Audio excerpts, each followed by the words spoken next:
Hey guys, welcome to Sunday. If you don't know me, my name's Dale and I help lead the team here at New Life Community Church in Fordingbridge. We're continuing our preaching series called If God, So What?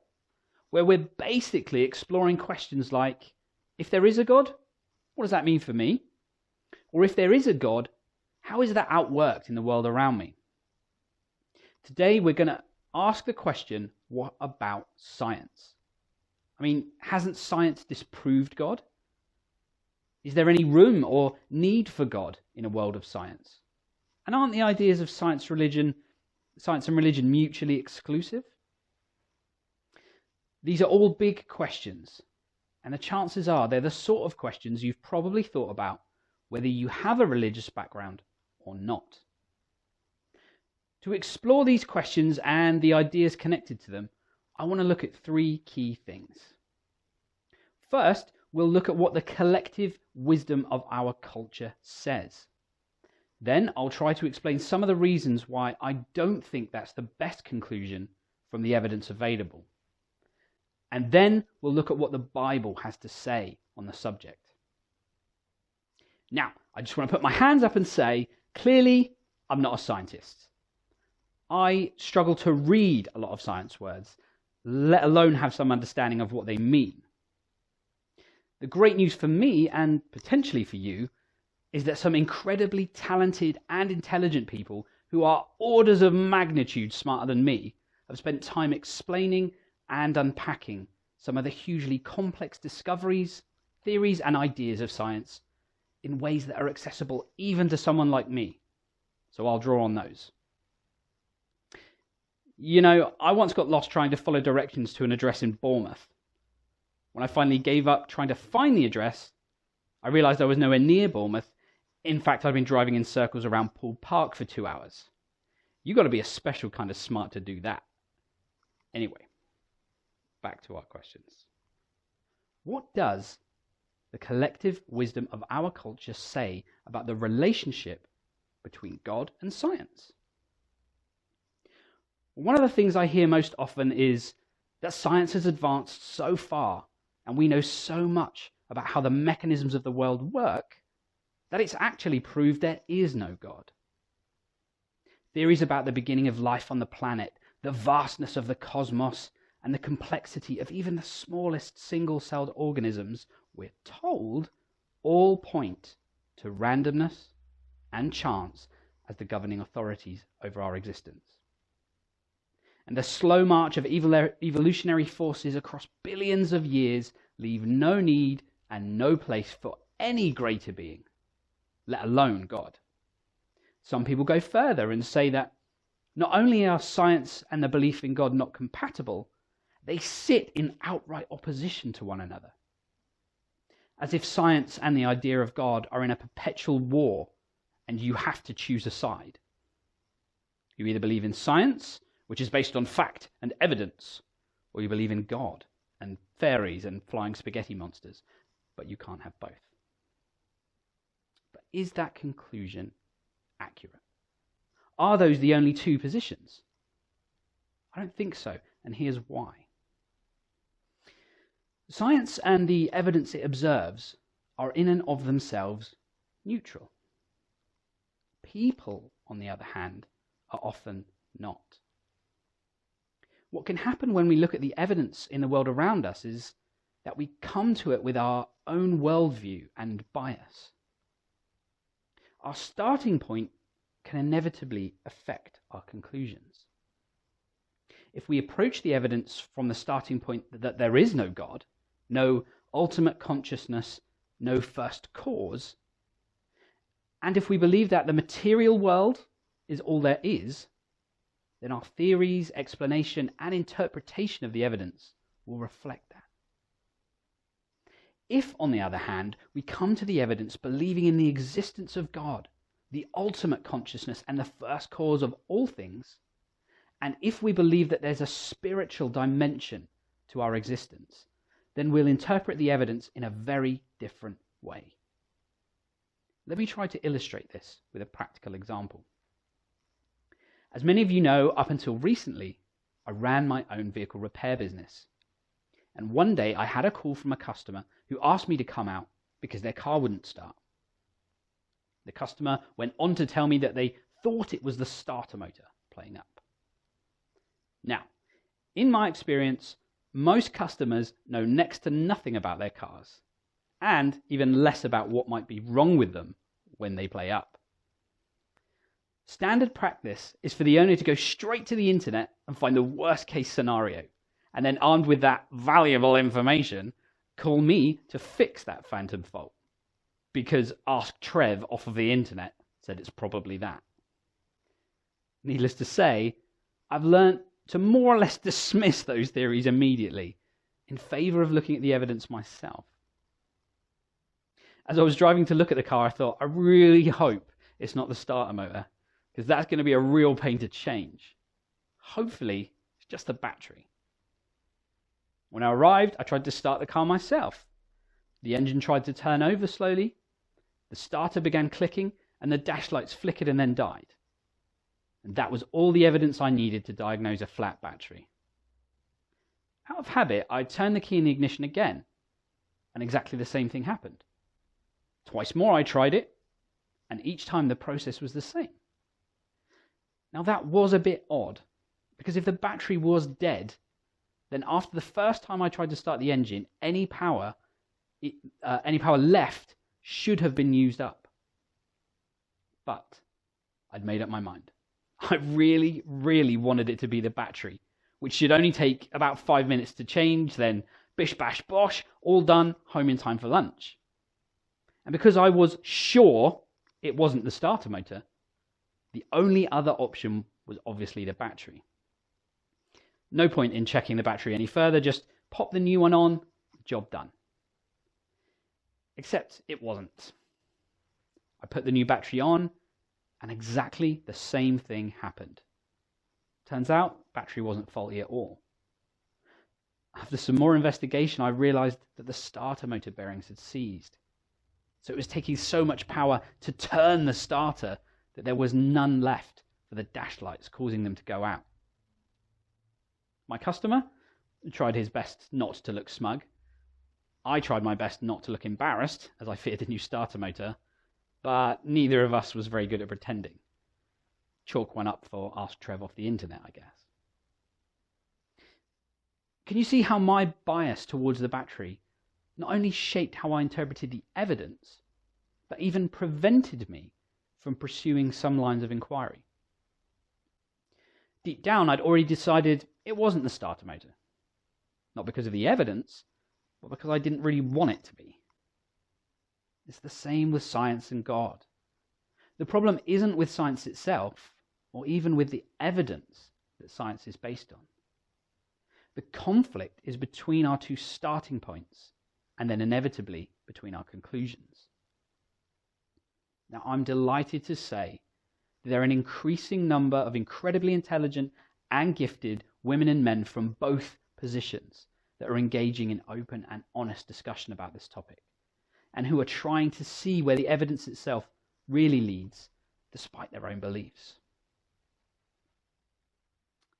So, if there's no war between science and God, and the two are not mutually exclusive, what is their relationship to one another? That leads us to our final section. What does the Bible say? Genesis 1 verse 1 says, "In the beginning, God created the heavens and the earth." Now, I love this passage in this verse because page 1, chapter 1, verse 1 reads, "In the beginning, God." The Bible just assumes that God exists before anything else.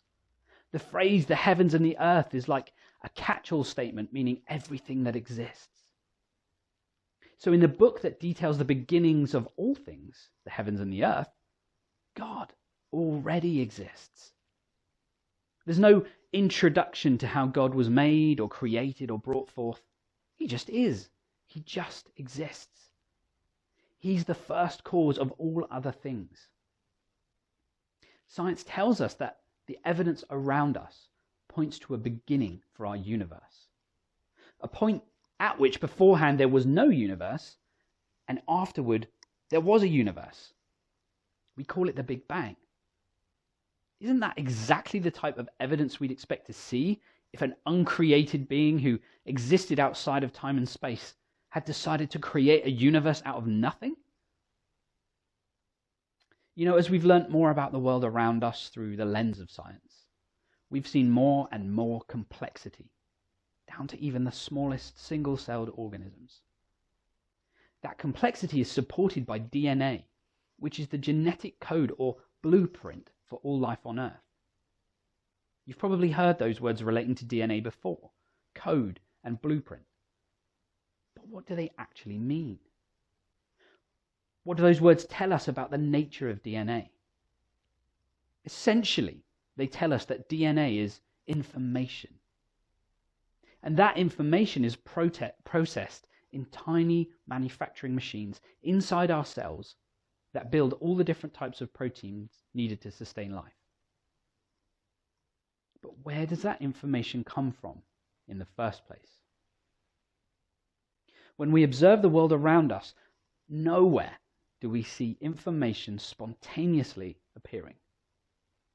You don't see computers generating information without information being coded into them by an engineer in the first place. Information is always the product of intelligence and design.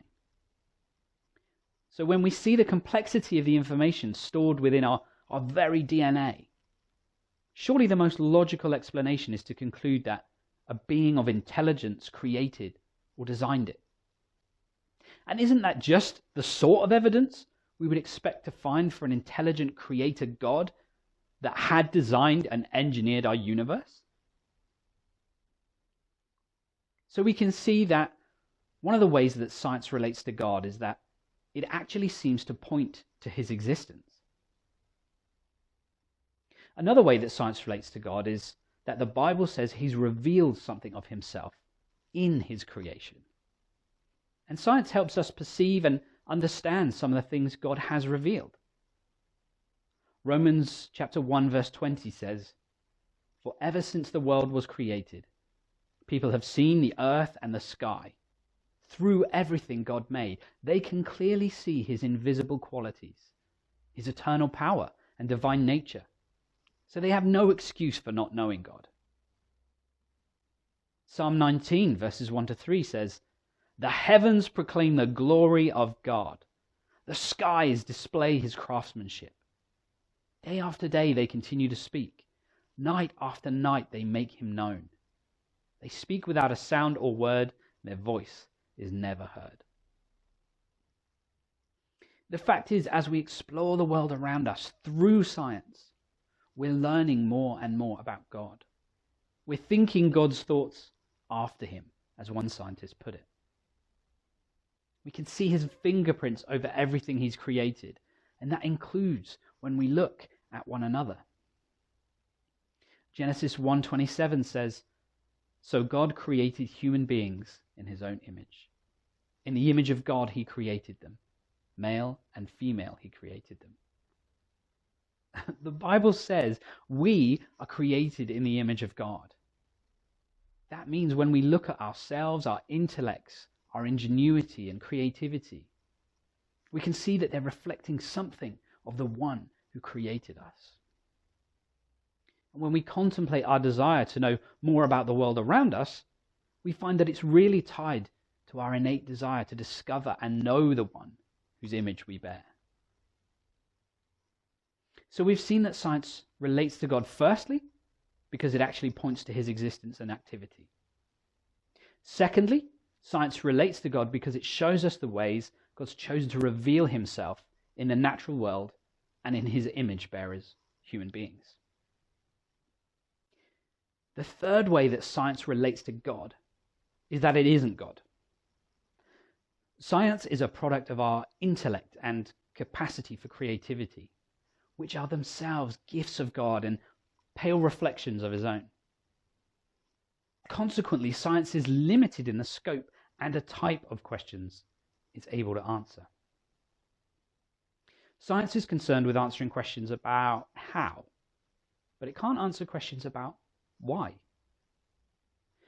Science observes the world the way it is, but it can't comment on the way it should be. Fortunately, God has no such limitation. In fact, the Bible tells us that this world we live in is not the way it should be. It's not the best of all possible worlds.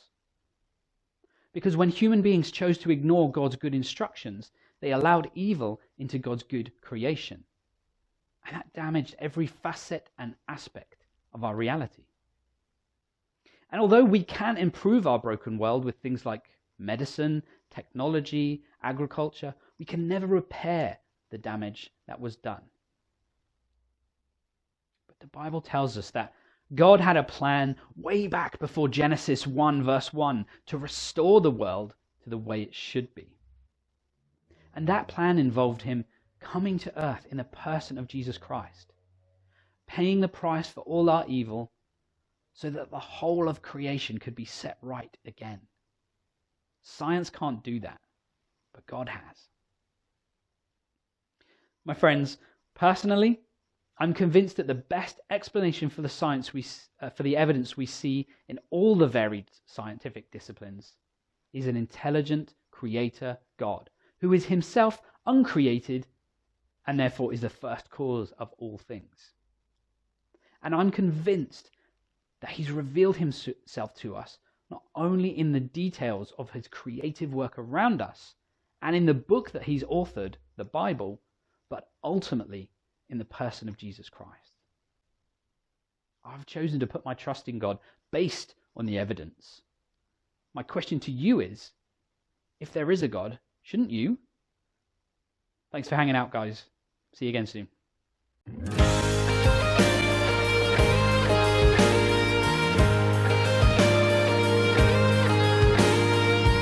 From the highest of heights to the depths of the sea, creation's revealing your majesty. From the colors of fall to the fragrance of spring, every creature unique in the song that it sings, all exclaiming, indescribable, uncontainable. You place the stars in the sky and you know them by name. You are amazing, God. All powerful, untamable, awestruck we fall to our knees as we humbly proclaim. You are amazing, God.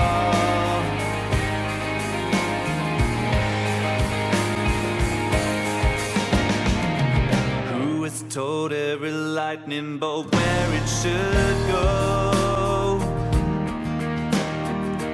or seen heavenly storehouses laden with snow? Who imagined the sun and gives source to its light,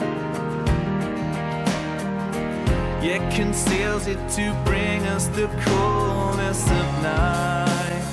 None can fathom, indescribable, uncontainable. You place the stars in the sky and you know them by name. You are amazing, God. All powerful, untamable, awestruck we fall to our knees as we humbly proclaim. You are amazing, God. Indescribable, uncontainable. You place the stars in the sky